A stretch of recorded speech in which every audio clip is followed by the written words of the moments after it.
misalnya di Facebook atau mungkin di website misalnya tes MBTI atau berbagai tes kepribadian online lain yang bertebaran di internet. Well, sebenarnya ini wajar karena emang banyak banget sih orang yang ngelakuin hal ini. Gue pribadi juga kadang suka iseng-iseng aja gitu buat ikut tes kepribadian itu. Kenapa? Karena ya asik aja tesnya dan bisa jadi memperjelas juga siapa diri gue, mulai dari kekurangan dan kelebihan sampai mungkin ke minat, bakat, dan pilihan karir. Meskipun gak bisa dipungkiri bahwa kadang ya tes kepribadian online itu emang gak selalu bisa dibilang akurat, atau kalau bahasa psikologinya ya, bahasa statistiknya bisa dibilang emang gak terlalu valid dan reliable. Pertanyaannya, dengan semua tes kepribadian ini, lo pernah penasaran gak sih? Kok bisa ya tes kepribadian ini mengukur diri kita? Sampai mungkin ngasih label-label tertentu ke diri kita yang kita percayain. Emangnya kepribadian itu apa? Emang apa sih yang membentuk kepribadian seseorang? Misal kalau kita dapat sebuah label ya, INTJ, FP, dan lain sebagainya, apakah kepribadian ini bisa kita ubah? Nah, banyak kan pertanyaannya. Well, kalau lo juga penasaran atau mungkin kepo setelah gue nanya kayak tadi, kalau ada di video tepat, gue bakal membahas tentang kepribadian dari A sampai Z. Video ini bakal jauh lebih panjang dan komprehensif daripada video biasanya. Nah, tapi sebelum gue lanjut, jangan lupa lo subscribe dulu dan klik notification bell-nya biar lo gak ketinggalan video-video lainnya dari sebelum saya.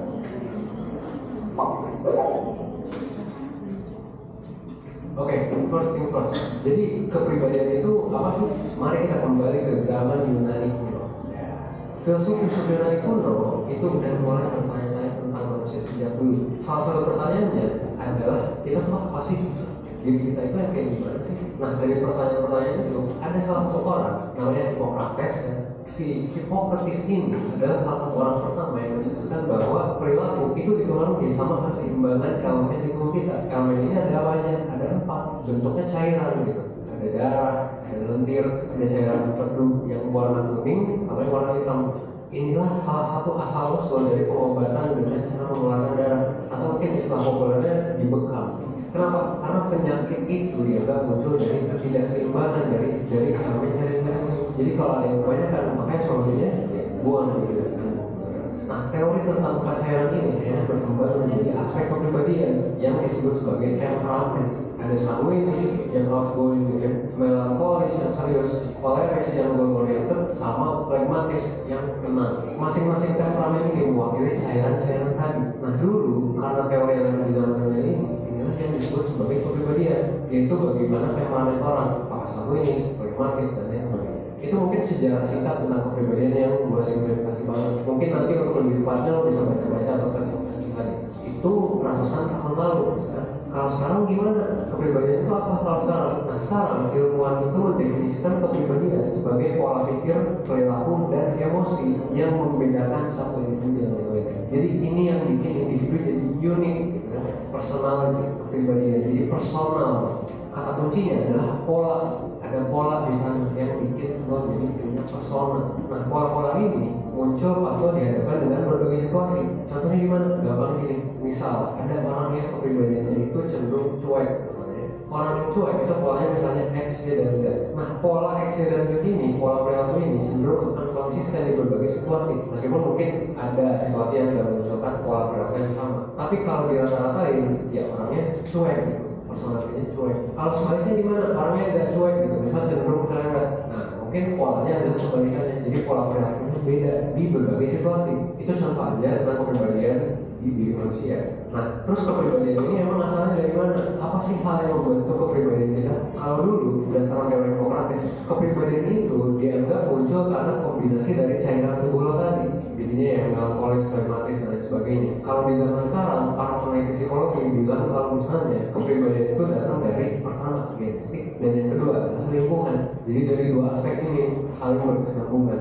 Nah, contoh dari genetik gimana? Nah, pertama kita perlu tahu kenapa sih ilmuwan bisa bilang kalau misalnya kepribadian itu dipengaruhi oleh gen gitu, alias diturunkan kan dari orang tua. Kenapa mereka bisa tahu? Karena mereka, para ilmuwan psikologi ini melakukan riset ke orang kembar. Kenapa orang kembar? Karena kalau orang kembar itu bakal kelihatan banget efek dari gennya ke pola-pola perilaku mereka, alias ke kepribadian. Jadi bisa dibuktiin nih, apakah kepribadian si anak ini beneran dari orang tua atau dari lingkungan ketika diteliti ke anak kembar. Ada salah satu penelitian yang menarik ke orang kembar, dan hasilnya penelitian itu menunjukkan bahwa 40-50% sifat-sifat kita, aspek kepribadian kita itu diturunkan dari orang tua kita. So kembar identik yang dibesarkan di lingkungan yang berbeda. Jadi ada dua anak kembar, yang satu ditaruh di mana gitu ya, di lingkungan A, yang satu di lingkungan B, itu ternyata masih ada kesamaan kepribadian di antara mereka. Nah, tapi ini tentu masih jadi perdebatan. Gue sendiri percaya bahwa bukan cuma genetik doang yang berperan dalam pembentukan kepribadian. Lingkungan itu berperan cukup penting dalam membentuk kepribadian kita. Maksudnya lingkungan itu apa? Maksudnya adalah faktor eksternal.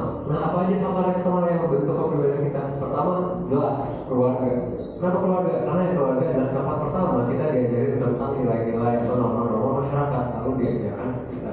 Kedua, faktor teman-teman. Let's say di sekolah gitu, atau di kampus, atau di kerjaan, teman-teman kita itu adalah komponen yang cukup penting dalam pembentukan kepribadian kita, karena kita akan banyak berinteraksi dan ya melakukan sesuatu dengan mereka gitu. Dan kalau dilihat dari skop yang lebih luas, itu dari keluarga dan temannya, banyak banget faktor lingkungan yang secara gak langsung bakal membentuk diri kita, kayak nilai-nilai agama, exposure dari media massa, apa yang lo pelajari di bangku sekolah gitu, bahkan sampai sosial media kalau sekarang itu internet gitu kan. Jadi kalau ditelusuri sebenarnya diri kita itu kompleks banget, banyak hal yang mempengaruhi pembentukan kepribadian kita, dan pada akhirnya ini semua mengarah kepada beberapa pertanyaan. Emangnya ada berapa banyak sih kepribadian di luar sana? Kalau misalnya emang segitu banyaknya faktor yang mempengaruhinya, apakah kepribadian itu bisa dibagi menjadi 4 ciri khas doang gitu? Kayak misalnya MBTI yang melabeli kita dengan sebutan INTJ, INTP gitu kan? Atau justru kepribadian itu gak bisa kita ukur sama sekali? Itu adalah beberapa pertanyaan yang menarik. Jadi dulu itu belum umum nih penggunaan alat tes psikologi yang berbasis kuesioner. Sekarang kan udah umum nih, lo bisa melihat tes kepribadian di mana-mana. Tapi dulu belum. Sejarahnya gimana? Jadi dulu itu psikologi kan dianggap sebagai ilmu rujung gitu kan? Ya peramal, gak beda jauh sama peramal. Ketika dimulai revolusi psikologi mulai jadi saintifik, mulai banyak ilmuwan-ilmuwan yang mulai mengedepankan pengukuran kepribadian yang saintifik, jadi berdasarkan data gitu, dan fakta. Seperti pengukuran yang kita kenal sekarang, jadi pakai data-data yang diambil dari pilihan-pilihan kita, mungkin bentuk kuesioner kan sekarang. Jadi diukurnya itu benar-benar pakai kuesioner yang valid dan reliable. Kebetulan juga dulu itu ada metode statistik baru yang bisa bikin aspek kepribadian manusia ini bisa terukur secara valid dan reliable, terbukti secara saintifik. Metodenya adalah metode factor analysis. Dari metode itu mulailah berkembang kan ilmuwan psikologi berlomba-lomba mengukur terus kepribadian manusia. Mereka bikin alat tes tentang kepribadian, dites terus, dibolak-balik, tes revisi ke ribuan orang, sampai akhirnya ya muncullah alat ukur yang benar-benar valid dan reliable. Salah satunya adalah ketika ditemukannya 5 aspek kepribadian yang bisa mewakili pengukuran kepribadian manusia. 5 aspek ini dinamakan sebagai Big Five Personality Traits. Nah, ini adalah tes kepribadian yang mungkin bisa dibilang cukup valid dan reliable. 5 aspek di Big Five ini kalau dijadiin singkatan itu disebut sebagai Ocean. O itu ngomongin openness, terbuka sama pengalaman-pengalaman baru. C itu conscientiousness, itu kedisiplinan, ketekunan gitu kan. E itu extroversion. A adalah agreeableness, keramahan lo gitu kan, seberapa lo gampang bisa sama orang.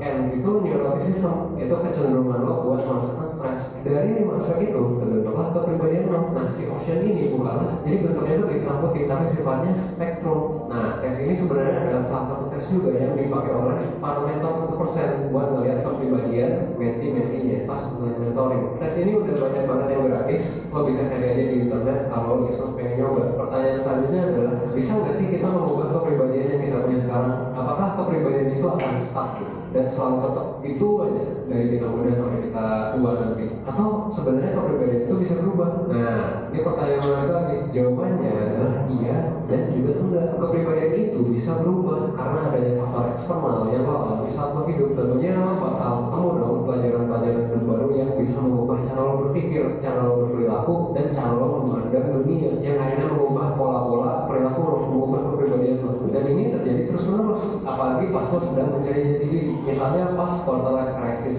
yang videonya juga udah sempat dibikin 100%. Intinya sih pengalaman hidup lo itu bisa berpengaruh sama perubahan kepribadian lo. Pastinya lo juga bisa nyoba ngebandingin diri lo 10 tahun yang lalu sama diri lo yang sekarang. Gue yakin kemungkinan besar lo akan menemukan perbedaan, dan bisa jadi perbedaannya banyak. Nah, lo bisa coba share perbedaan personality lo 10 tahun yang lalu sama sekarang di comment section. Nah, kan kepribadian itu bisa diubah. Apakah kepribadian itu berarti nggak stabil? Alias ya udah gitu bisa kita ubah semua kita. Kalau pertanyaan kayak gini, jawabannya adalah bisa jadi, bisa dia bisa enggak. Balik lagi ya ke definisi personality atau kepribadian. Oke, tepuk tangan buat kita.